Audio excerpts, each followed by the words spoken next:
restrictions as aggressively as we put them in. We need to preserve the credibility of public health officials to perhaps re-implement some of these provisions as we get into next winter. Scott Gottlieb with Shep Smith on CNBC. So, Doctor, I want to know if that's too aggressive or too rosy or just right, and how would any of this have changed if we hadn't lived through those Trump daily briefings, meaning if we had let this up to science and medicine from the start and never let it touch the politics of mask wearing? Yeah, I think that we could have done a lot to kind of prevent what's happened now with not just masks, Brian, with vaccines, with mandates and requirements. I mean, it seems like anywhere you turn, if you have a blue state governor saying one thing, you have an immediate kind of visceral opposite reaction on the science. So yes, that would have made a huge difference. The Biden administration is trying to kind of correct that, if you will, regular briefings, transparency.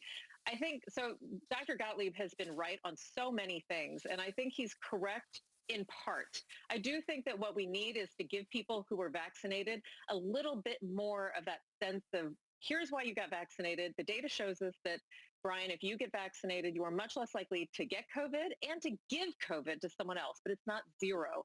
And I think what Dr. Gottlieb is really trying to push on is if we can accelerate the incentives to have people have a more normal life, we can also hopefully increase vaccination rates. And I hope that's what his kind of longer message is.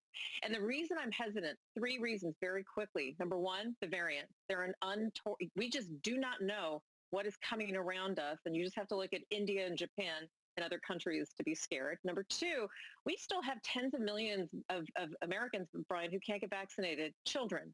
They do not have as severe of a form of disease, but they do get hospitalized and they do die. So we do need to be respectful of that.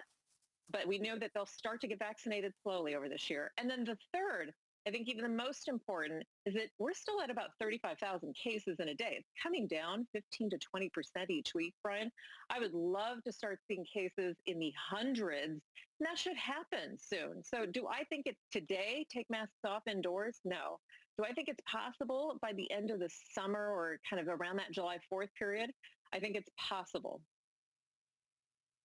Thank you for that explanation, and as always, for your expertise. Our guest tonight, Dr. Kavita Patel. Coming up, it's